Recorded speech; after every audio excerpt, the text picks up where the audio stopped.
Action. Hey everybody, this is Jason. Welcome to Liberty Live. Today we're going to be talking about your calling or the close counterfeit.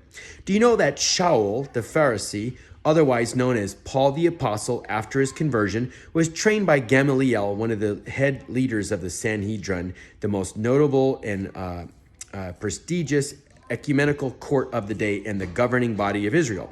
Do you know that Saul wrote letters to Caiaphas, the high priest, asking for permission and funds to stomp out the new sect called Haderach in Hebrew, which means the way. Followers of the way, which were followers of the Nazarene, which is none other than Yeshua de Nazareth, Jesus the Nazarene. Do you know that Paul later had a road conversion on the road to Damascus with Yeshua Jesus himself. And he said, why do you kick against the goads?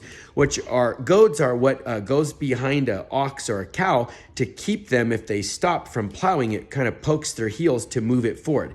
And if it's irritating, they can kick it, but resistance is futile because they're tied to a yoke, a wooden crossbar with iron loops, and an ox cart driver. So there's no escape. In other words, the will of God is to love the Lord with all your heart, soul, mind, and strength, to love your neighbors, to love yourself. And once that's revealed to us in Christ Jesus, after these cosmic changes in the Brit Hadashah New Covenant, anything other than that will not get us where it promised us to go, to the resurrection of the righteous and the just. Now, knowing this, after Yeshua converts and confronts Paul, Paul then is baptized in the name of Yeshua and then writes letters called the Brit Hadashah, 2/3 of the New Testament epistles, to bring life to Christians, not to stamp out the way, but to spread the way, to make a way where there was no way before, in the name of Yeshua, being an actual extension of his personage.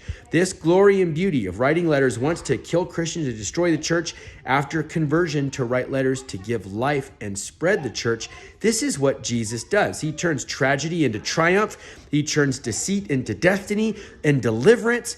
And he brings people that are persecuted and perverse into the prophetic and into power, into the presbytery. For all have sinned and fallen short of the glory of God, and the wages of sin is death, but life in Christ Jesus is life everlasting and forgiveness and freedom from sin. If you believe in him, you turn to him and are baptized, mikvah, immersed in his name, to turn back to Shuvah, back to the place of right standing with Abba Father, as it was in the garden, by the blood of Yeshua that speaks better than the blood of Abel. For the blood of man, sin-filled man, can only spread murder, hate, and crime. But the blood of the righteous, who's never sinned, can only spread immortality. And it is in this blood that you and I are cleansed in the name of Yeshua. Make sure your calling is not a close counterfeit. Make sure it's the real deal, because you've checked in with Jesus and you have presented your way before God the Father. As it says, commit your way to him and you shall succeed. When you fear the Lord, you check in with him because you care about his opinion, and he gives success.